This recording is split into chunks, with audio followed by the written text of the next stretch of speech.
This disease is characterized by these canker-like lesions at the branches, at the tip of the branches. And this is a closer look to this canker. And what it does, this canker kills these small branches. We can get this sort of dieback. And this dieback, it's kind of clear here now, but what you see here, the plant dieback, but even before the rain season starts, we get a regrowth by the subterminal shoots.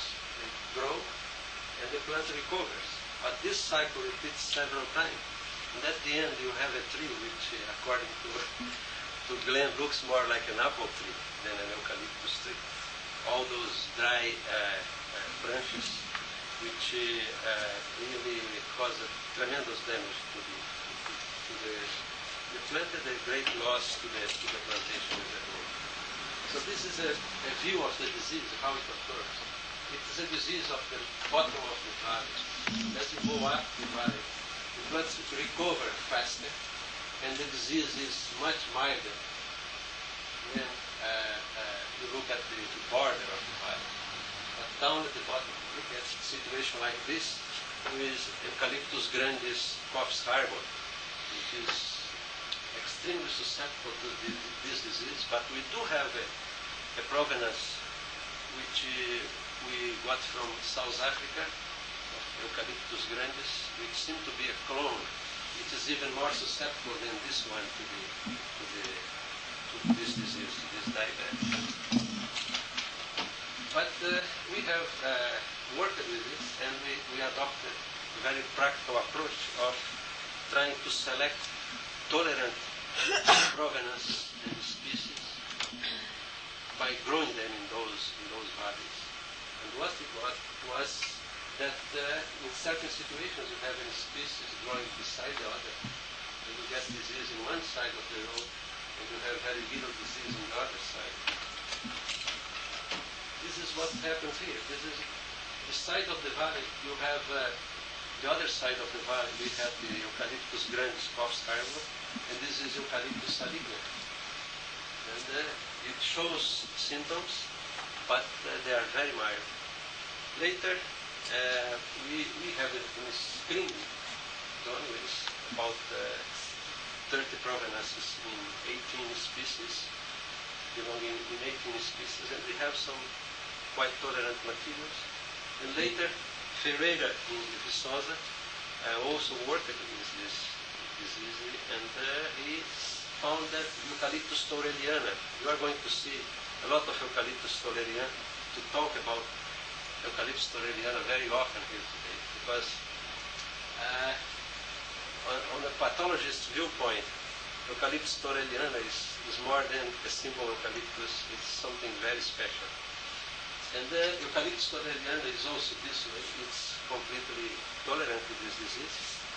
And this Eucalyptus saligna has a very bad inconvenience because it is susceptible to one of the worst problems that we have, which is the eucalyptus canker caused by Typhonectria cubensis, a disease working since the late 60s, and Chuck Hodges worked with this disease, and he left people back then working, and we have very nice data showing that there are several eucalyptus, provenance of eucalyptus in different species which are resistant to the canker, but saligna, unfortunately, cannot be used for this specific disease, because to solve this specific problem, because it's susceptible to the canker.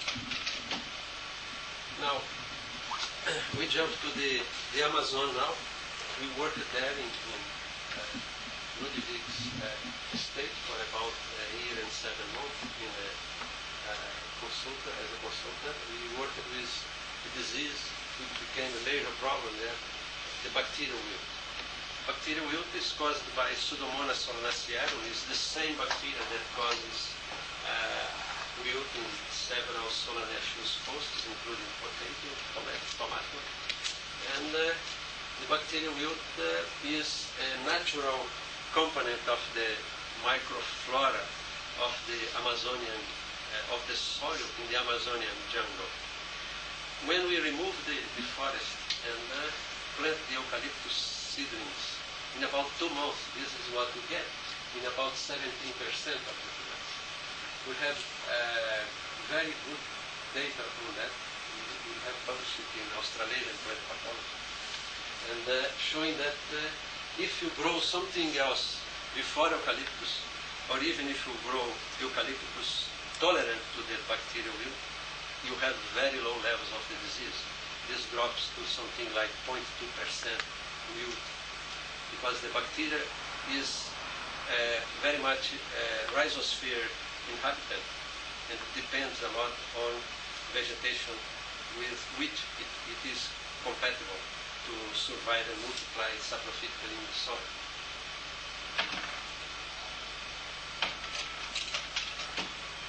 The bacteria kills the taproot. This is a major damage. And this thing causes very serious problem on the years to come, because the plant is going to grow secondary roots to replace, develop the secondary roots to replace the taproot. But this is not good enough, because on the 3rd and 4th year, you get a lot of wind throwing in the field. And you can add up to 10% more loss at this stage. Plus the fact that you can have a plant like this with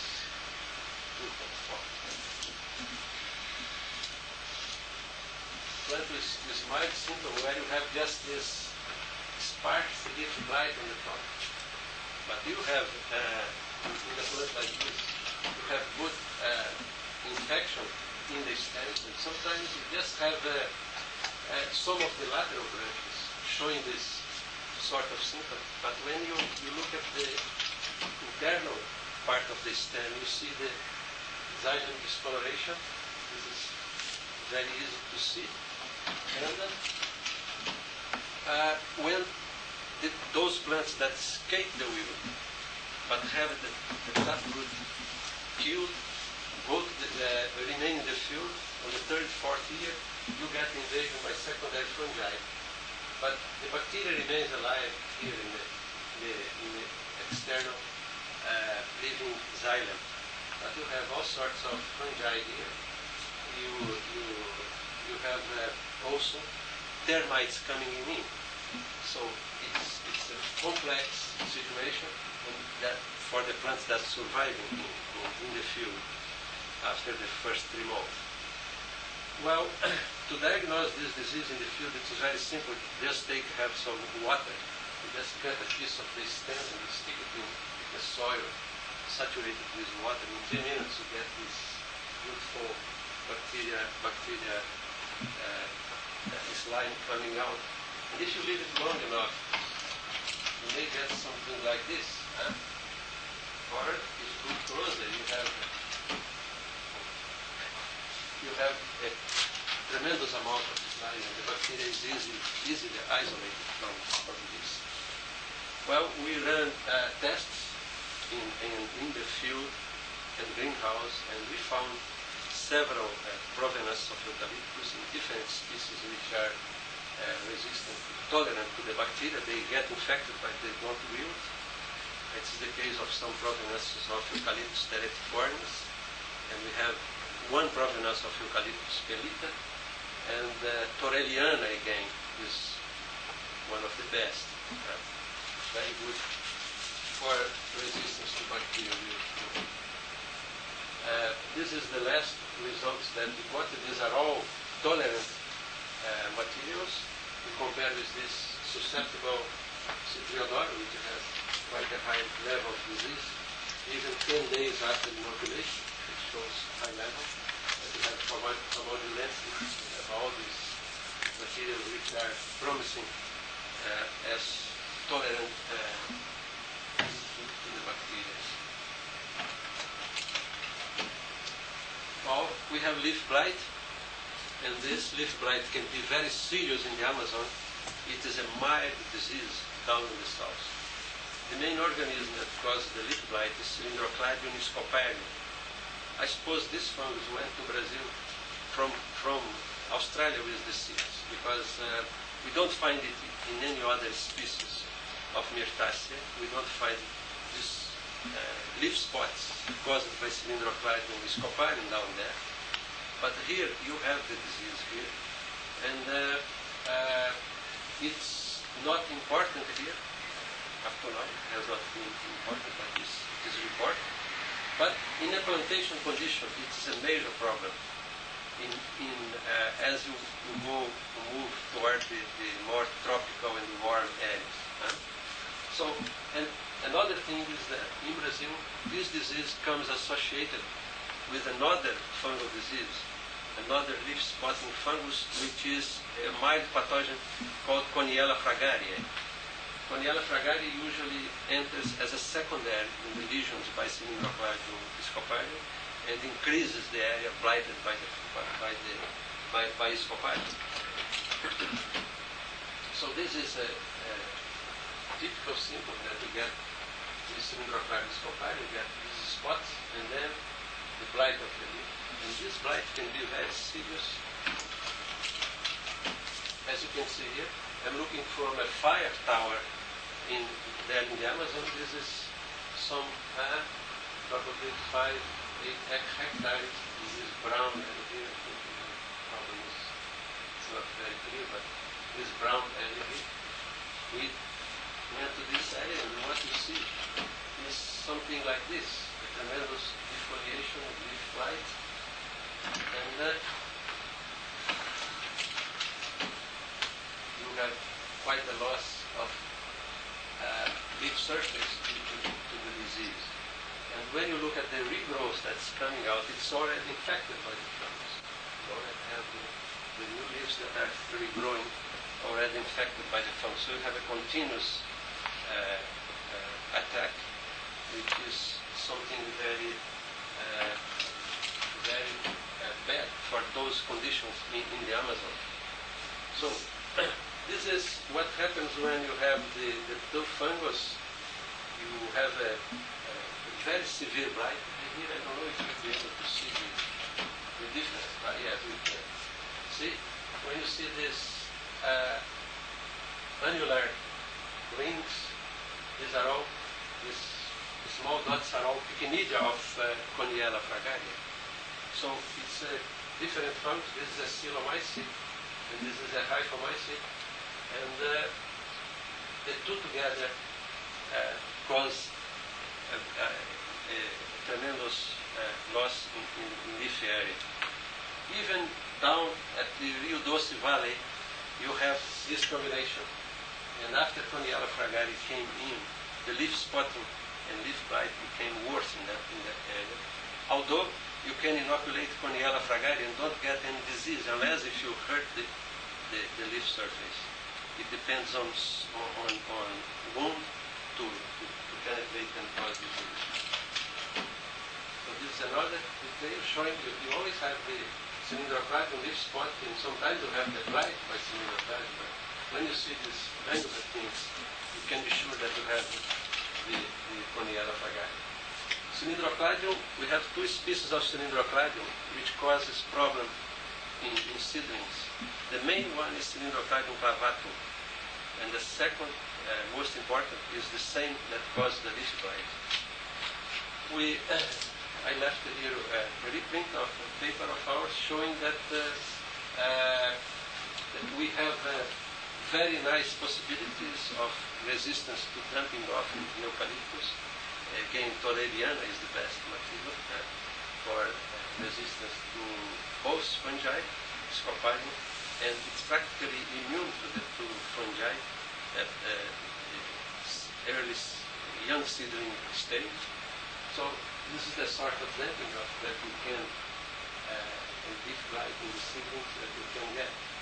Now, today in Brazil, the technology is, the eucalyptus technology is very advanced. So what they are doing now, they are actually producing the seedlings in individual little small tubes like this, small conical tubes, and they add a mix, fertilizer mix, and put the seeds there, and then thin. And this thing is placed at about 1.5 meters from the ground, so you don't have much of a chance of getting contamination of this material.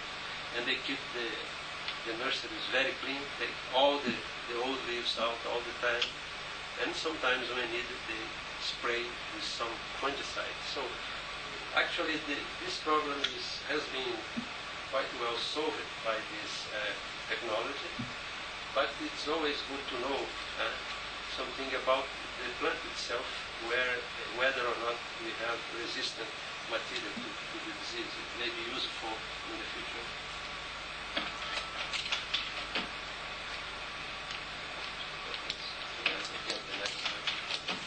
Okay, this is another disease that I talked about. I'm not going to say much about this one. I never worked with that, but it's a very important disease. It's the Cryphonectria canker of eucalyptus.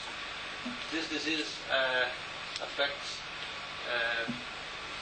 many species of eucalyptus, and one of them, which was the main species grown in Brazil until the 60s, was Eucalyptus saligna, that was replaced, and I think they used to grow Eucalyptus alba in that area. It was replaced by provenances of Eucalyptus grandis, which are resistant to the Cryphonectria canker. But we still have the disease, and people who are not informed about the susceptibility of the different provenances, sometimes they grow and they have a problem with this provenance. This is a small plantation in the central plateau of Brazil, in the state of Mato Grosso, where they had this Eucalyptus citriodora planted there, and they had something like 80% infection in this plantation. This thing kills the plant. It can affect even the high branches. It's a terrible disease, but it's very much solved the problem with the resistant material that was selected originally by Chuck Hodges, and then later Francisco Ferreira and some other people working in this soil. This is another view of the disease at the end of the stage. The plant reacts and produces secondary bark, and you have this, this larger diameter at the center of the canker lesion. But this plant is going to die.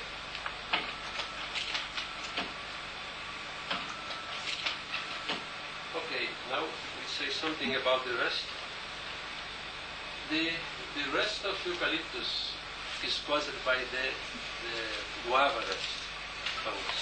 The guava rust fungus is a neotropical fungus which is present in several hosts in Brazil and South America, and it can even infect plants in Florida in the United States. You have here this Australian quarantine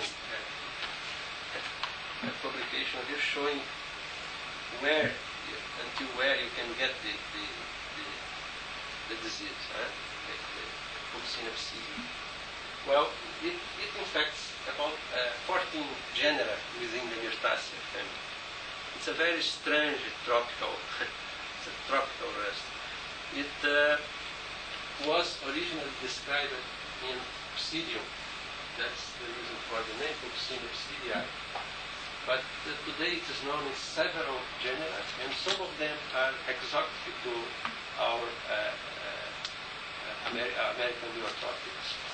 And this is the case of Callistemon, it's the case of Eucalyptus, and it's the case of Syzygium. I don't know if you have Syzygium here. Do you have it? But we have native species of Syzygium. But many species of Syzygium come from India and Australia. I didn't know about that. And so it's a very strange rust in the sense that being an obligate parasite, it can move from the original hosts that it evolved with to hosts which come from other areas and were not exposed to any contact with the organism.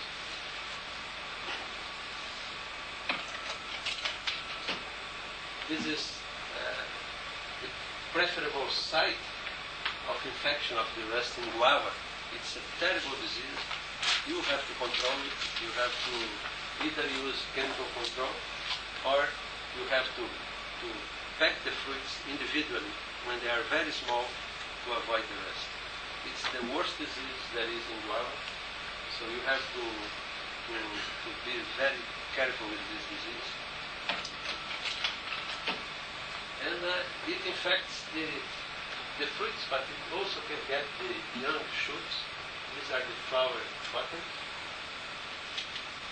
and the young leaves. But the preference is for the fruits. It's very interesting.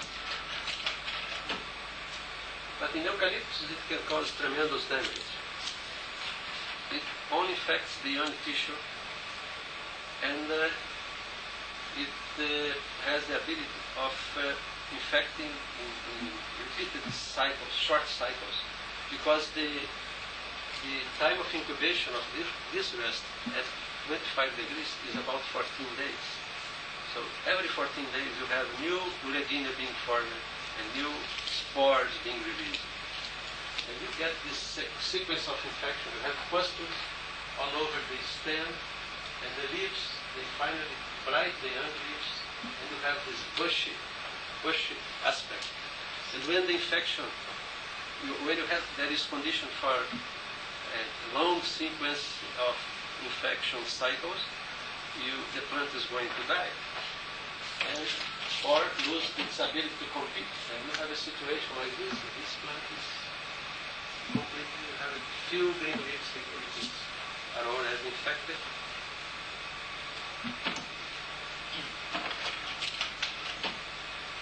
Well, but the rust situation among the Myrtaceae is more complicated than that.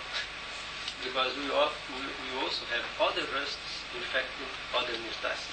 For example, Campomanesia. Campomanesia is a genus of native Myrtaceae in the Neotropics. It's very common in the central plateau of Brazil. And it has a very bad rust. If you see, this plant has no rust. And this one is all rusty look. And it's a bush and produces a very good, very much, very appreciated fruit. And it is being domesticated for cultivation. And you can see it closer how this rust looks like. You don't have pustules, you have this different, they spread out rusty look of the leaf this way. But it's different from this one. See? This is what you see when you look at the sori of Fuchsina psidia. It's almost always a mixed sorus. Each sorus is a mixed sorus. You have pterospores, two-cell pterospores being produced, and uredinospores being produced in the same cluster. Now, they look like this, the Fuchsina psidia uredinospore. They are very much truncate base, and that's how they look like. And this is a detail, you see. It has this equinulations and with a very nice arrow around it. So very characteristic. But when you look at the Campomanesia rust, you have a completely different situation. You see these little fingers here? Those are peripheral paraphyses in the Euredinia, and you never get mixed sori. The Euredinia is always pure uredinospore, and the shape of the uredinospore is completely different from the uredinospore of Fuchsina psidia. And they are the general shape, you see. Fuchsina psidia, it would finish here with the uredinospore. And it has a much longer side pedicel. See, this is a detailed look of the uredinospores in the fungus which causes the Campomanesia rust. We suspect it is a Phacophthora. We are still looking for the telomere. This is the detail of the surface of the uredinospore completely different from the one of Fuchsina psidi.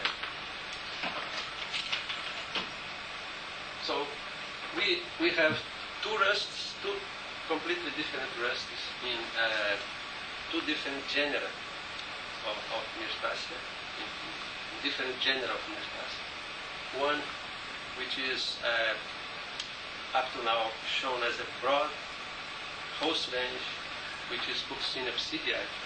The other one, which up to now we just found it in Campomanesia, but we don't know if it's not present in the thousands of species of Myrtaceae that we have in Brazil. We are just beginning to explore this on a systematic way. We are now collecting once a week, and we are building up a herbarium which we hope to have more or less complete view of the fungi associated to the leaves of this plant at the end of about 5 years. But anyway, the Campomanesia rust is completely different. And now we have a colleague working in South Africa, Mike Winfield, and a few months ago he sent me a leaf sample of eucalyptus leaf that he collected in Taiwan with the rust. And he sent it to me, and I compared the material that he sent with our rusts, and it is really Fuchsina psidi. I have no doubt about that, because the morphology of the uredinospore and the uredino is completely, it's identical, no way to separate them. So this rust, I suspect it is in Taiwan, and coincidentally I'm going to Taiwan now. I'm going to check and see if I find it there again. I know where to go, and I hope to see the rest there, to once more confirm. So this rest is moving long ways. It seems to be moving long ways. It's already in Asia, and in Taiwan it can go to China, to mainland China, very easily from Taiwan, because these uredinospores, they are very smart structure, because they don't germinate when they get wet. They are very, very strange. But not always you get mixed sorite. Sometimes you get pure tiliospore, tilia like this. You have one just beginning to grow out here, let's see. And this is a pure tilia in Fuchsina psidi. And this is the closer view of the tiliospore, showing the germ pore, one at the top and the side germ pore. And these are uredinospores. And this rust is very strange, because when you put it in water agar, the tiliospore, they germinate immediately. So the tiliospores in this tropical rust, they don't have a dormant period. They germinate right away if you give it the right temperature. And then another strange thing is the fact that the basiliospores, they germinate while still attached to the metabasidium. So this is a very strange situation. So we don't know yet what is the real cycle of this rust. There is a report in Brazil that I could not confirm. I worked on that very hard trying to confirm, but somebody said that this rust is autoecious, and they did the work in an exotic host. So I was very much in doubt, and I repeated this several times. And after getting this information that this thing would germinate when directly attached to the tiliospore, what I did was to load the leaves of the host plant, which was Syzygium jambus, with tiliospores, and put it in humid chamber. So I got germination of the basiliospores in large numbers, because he said, this man who reported on the autoecious condition, he said that the infection occurred and the dikaryoticization occurred within the tissue of the plant. And then the iscia, the Syzygium which was produced, had the same morphology as the Uredenia. So I checked on that, and I didn't get anywhere because I could not repeat it. So I got the pterospore germinating on the leaf surface, and you get the basilospore germinating and producing in small appressorium. That's all I got. No more than that. There is no infection, no sign of any further action by the fungus. This is just a detail of the metabasidum with the basilospore attachment. This is another shot showing the basilospore producing in small appressorium on the leaf surface of Syzygium jambus. Now, not only because the pterospore germinate right away, that this rest is strange. It's also strange because the Urediniospore germinate and produce a large appressorium, and this large appressorium is produced anywhere on the leaf surface, and this fungus is able to penetrate directly through the epidermis of the host. And this is quite rare in rust. There is a report on Phacopsora, one species of Phacopsora, and there is one more rust, all tropical rusts that do this sort of a thing. So the Uredinospore in this rust don't depend on the stomach. If we focus it a little bit, we may be able to see here.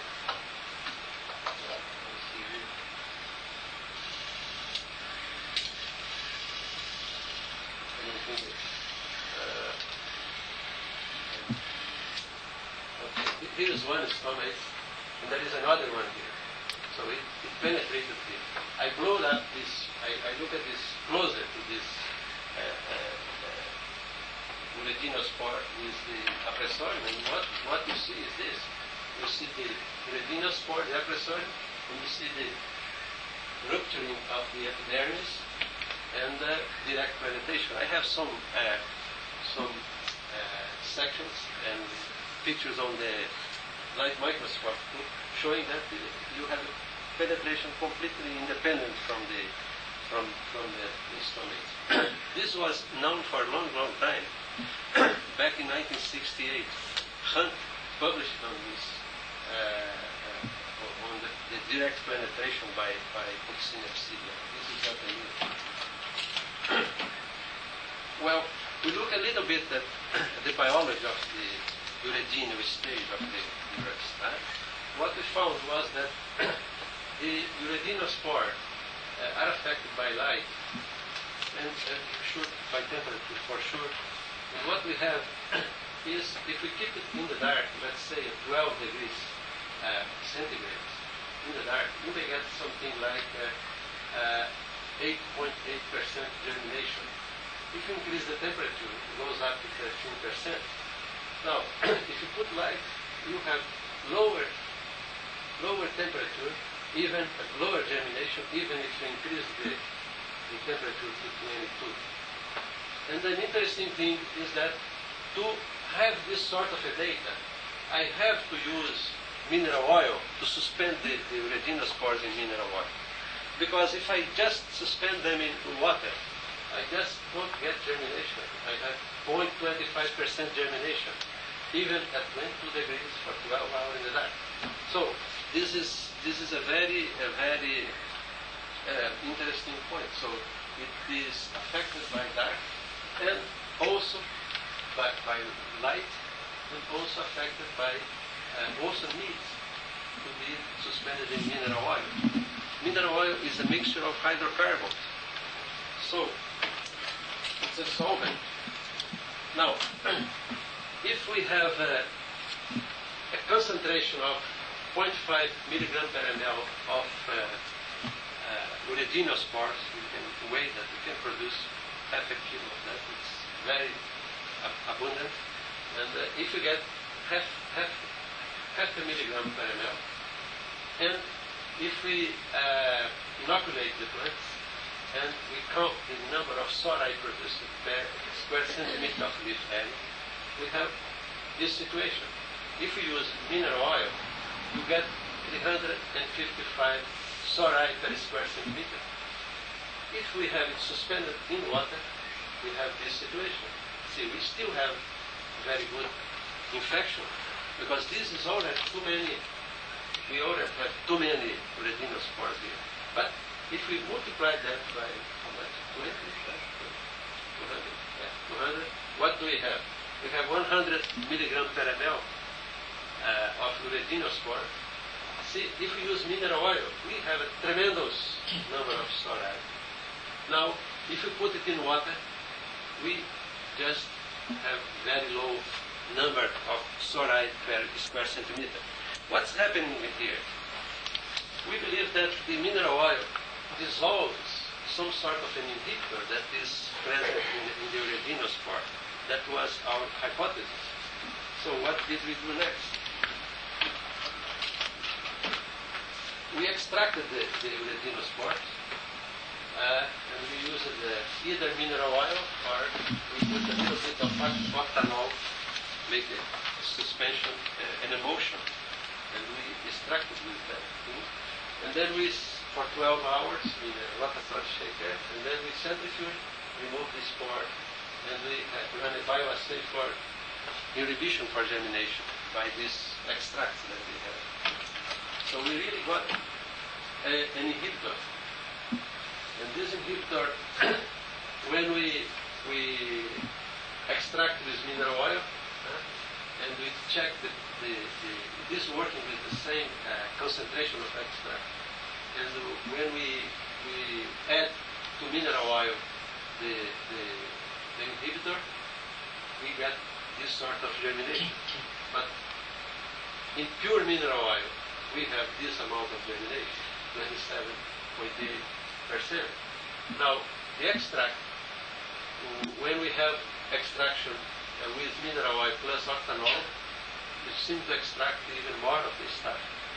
And then we get this sort of inhibition compared to our checks. So it seems that these spores contain some chemical that inhibits the germination of this spore. But how come this thing can germinate on the leaf surface and cause infection, even if we have the leaf surface overloaded with this spore?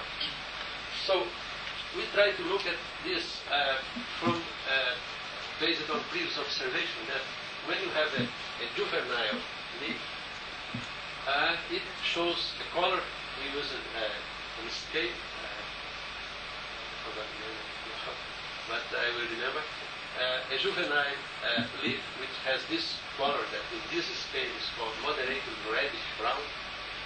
And when we inoculate with the same amount of same concentration of redinospore, we get 110 SORI per square centimeter.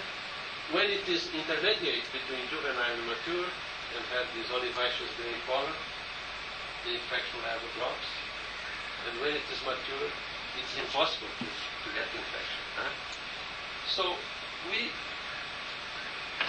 had some problems in our greenhouse. We had some plants that we put under the bench. And the leaves which were produced in this low light condition, they were all greenish from the beginning.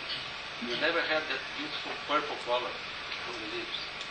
So one would expect that a leaf formed under low light would be less differentiated and would behave as a young leaf and not as a mature leaf.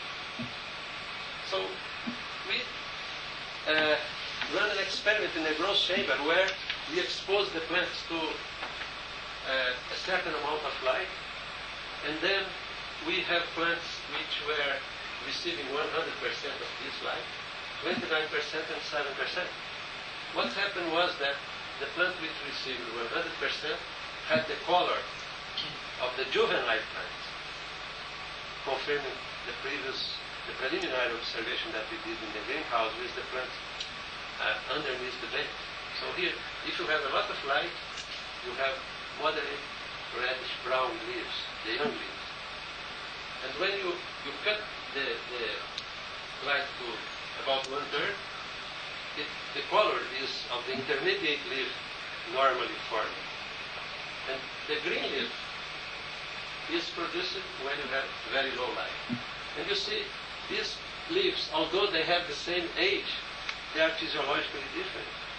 And they have, this one behaves as susceptible, intermediate, and quite resistant to the infection. So we have here a plant which was produced in a very high light condition. I don't think we are going to see better than that. This is very purple. This is the intermediate with 29% of light, and this of the total light, and this is 7% of the total light. And then we inoculate it, and 10 days later, this is what we get. You get a lot of rust in here. You get little rust in here, practically no rust. The plant formed under, with the leaves formed under low light. So this is a problem still to be resolved. I don't intend to go much further on this thing, but it's a very nice problem for physiologists which may be interested in tropical plants. Well, so we at the beginning thought that the leaf which was resistant to the fungus might have something different in its surface when compared to the susceptible leaf. And then we extract leaves, both mature leaves and young leaves, with hexane, and we try to look at the effect of this extract. So, in water, I'll control water or mineral oil, pure mineral oil. The germination in water or mineral oil was this: 0.25 in water, very low, and 15.5% in mineral oil. Now, when we add about 20,000 ppm of the extract of mature or juvenile leaves, they behave about the same. Now, when we add just 2 ppm of juvenile or mature leaves, we have this sort of situation, and so on, we realize that there is something being extracted from the leaves when we produce these hexane extracts, which extract the wax fraction of the leaf. And we try to look at this, what was in there, and try to fractionate it and purify it. See what was causing this increase in germination. So you have mineral oil, and then when you add 200 ppm of the extract to mineral oil, you get more than double of the germination. And the same thing for the mature, the extract from the mature leaf. So we fractionated this extract, and we also tested the activity of the different fractions in fractionating column chromatography. And these fractions, they were analyzed. The active fraction was analyzed. We couldn't complete the analysis in Brasilia, but I have it sent to USDA and to Dr. Sadler back at the University of Edinburgh. And all these analyses led to the conclusion that we were dealing with a common component of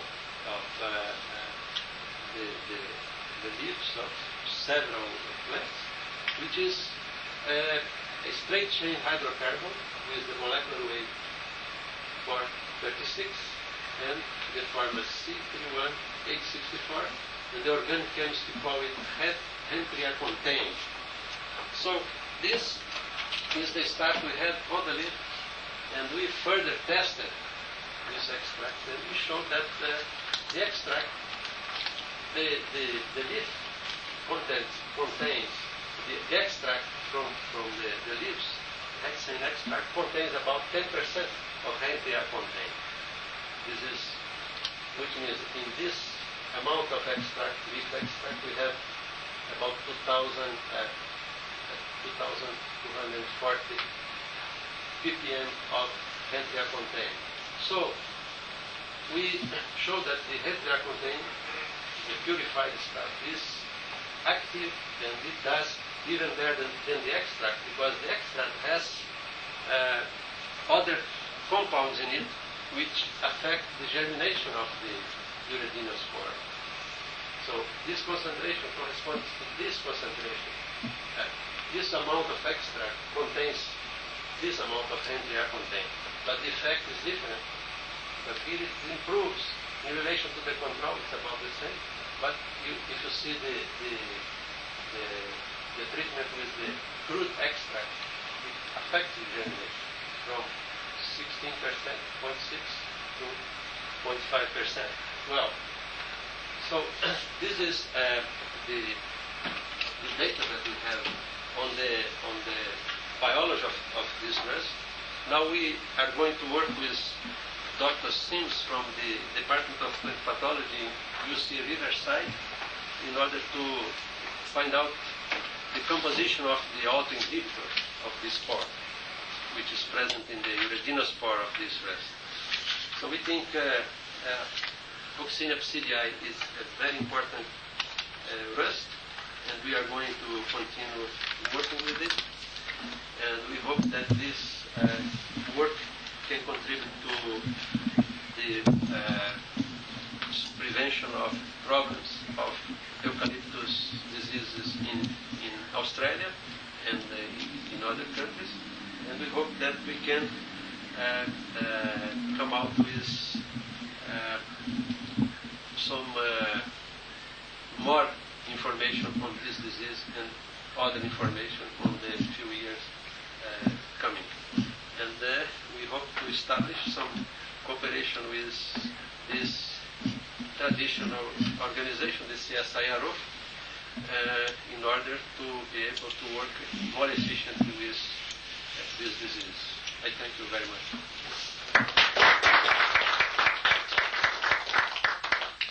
Thanks very much, Jose. Questions?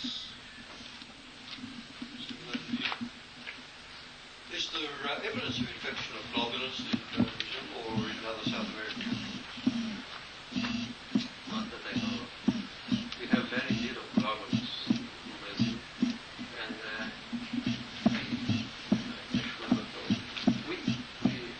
We have some seeds that Glenn sent me, and I'm going to inoculate them, the seeds and check on them. You send me globulus, regulus, and glycols. Okay, we are going to have this information soon. We have information on those three related to bacterium, but not to rust.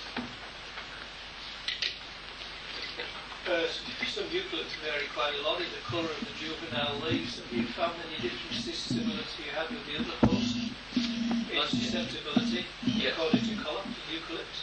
Well, what we have in eucalyptus is that we only have the rust in young leaves. This I know.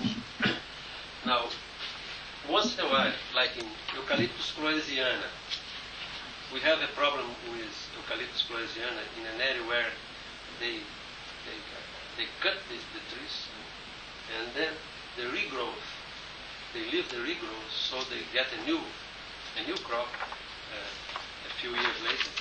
In this condition, you have to treat the plants as if they were vegetable crops, because the rust comes and it's really a tremendous problem. Now what they are doing now, they are doing chemical control of the rust in those conditions.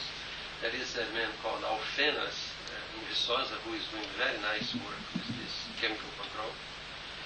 But it's a very special situation, because they want to grow cloesiana because of the high density of the wood, and they are using it for charcoal, and they are specifically interested in that. Now, in cloesiana, you can find some green leaves with infection. It's very susceptible, this provenance they grow there. But like in Eucalyptus grandis South Africa, this South African material that we had there, you don't even have a chance to see the pustule well, because as soon as you get infection, the leaf curls up. It's a very, very susceptible material. But you can have some green spots in green leaves, but the main tissue susceptible is the young tissue. Are there any Phytophthora diseases that are a problem for you? In eucalyptus, I am looking for it for many years. I worked with Phytophthora in avocado many years ago, and I always looking for Phytophthora in eucalyptus, and I still didn't find it. I had a situation where I had some plants dying in a very wet spot in a plantation, and I collected roots and I bathed the soil, and I could not get what I thought I had. Phytophthora cinnamomum. It's not a problem in Brazil. Is it present in your? It's present in avocado, very common, but it's not in pineapple, and it is not in eucalyptus, but it's present. In avocado, it's very, very common. In avocado, I saw the disease in two situations. In one situation, you had a chronic infection and a slow effect on the avocado plant. You could get some cankers at the base of the tree and root rot, but the plant would produce new roots. You have a decrease in production. Sometimes you had defoliation at the top, but this thing would last for many, many years. Now, in the central plateau around Brasilia, the situation is different because whenever you get the root rot, the plant attracts a tremendous population of borers, small xyloborers. I don't know if you have xyloborers here. It's a small borer, wood borer that goes deep into the wood and carries fungi, and they kill the plant right away. It's a matter of 2-3 months the plant is dead once it gets the infection. Yes. Sorry, I missed the start of your talk, so you may have already answered my question. Do you ever come across virus infections in eucalyptus? No. I'm looking for them too, but what we have in Brazil, we are fortunate we have one of our top virologists there, Dr. Kitajima, and we are always looking for these things, and whenever I have something interesting, I take to him. We found in the field several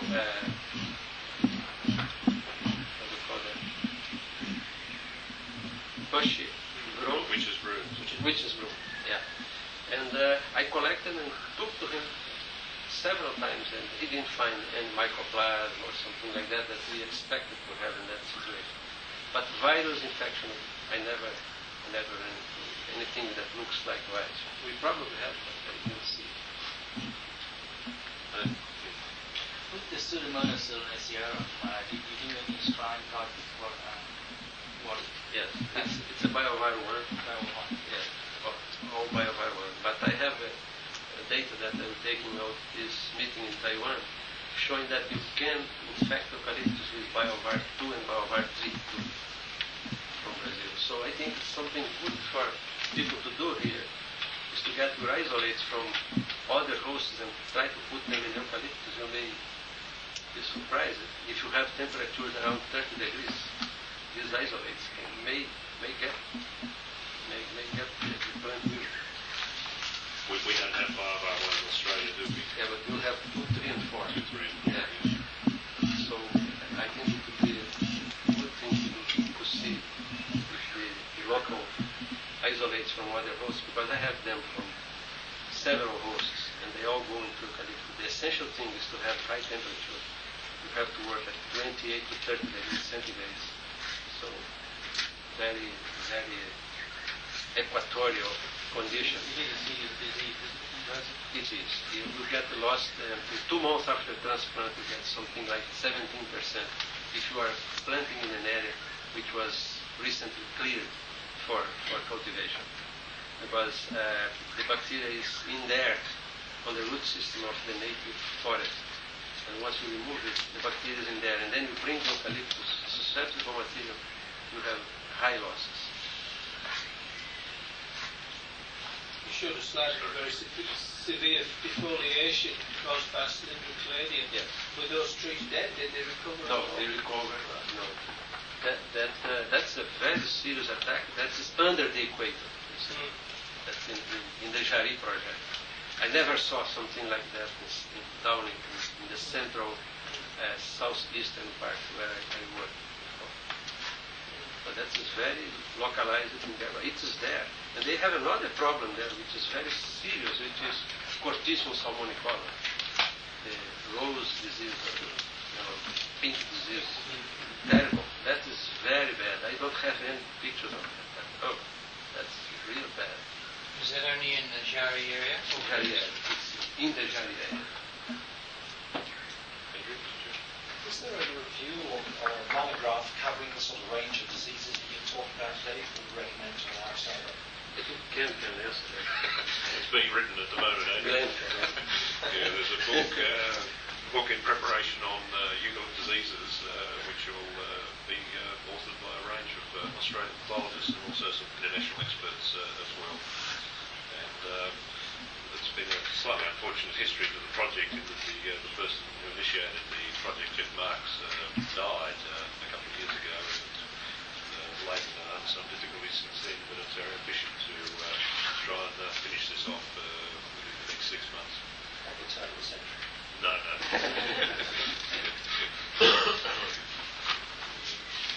Any more questions? If not, well, I'd like to thank you all for turning out for the Early Bird seminar this morning. I apologise that we couldn't have it in our normal theaterette, but as you know, CSIRO is a very dynamic organisation. We're always changing something. This week we're changing the accounting system, and our theaterette's full of people sitting at computers learning about the wonders of plural accounting. So, but I think it's been a very interesting seminar, and I think that the situation we find ourselves in is really one of a massive global experiment with eucalypts, and maybe some of the consequences of that experiment might have some unfortunate implications for Australia in due course with some of these diseases, or the opportunity being created for some of these diseases to move into our native flora. And I certainly hope, for example, that the possible record of Vaccinia civii in Taiwan is not correct, because we have created a range of islands of eucalyptus around us, which creates a nice dispersal pathway for this sort of organism. So with that, I'd just like to thank you, Jose, and we appreciate your presence here and contribution. Thank you very much. Before I leave, I would like to thank Mark for his patience yesterday, taking me to the forest and showing me all these nice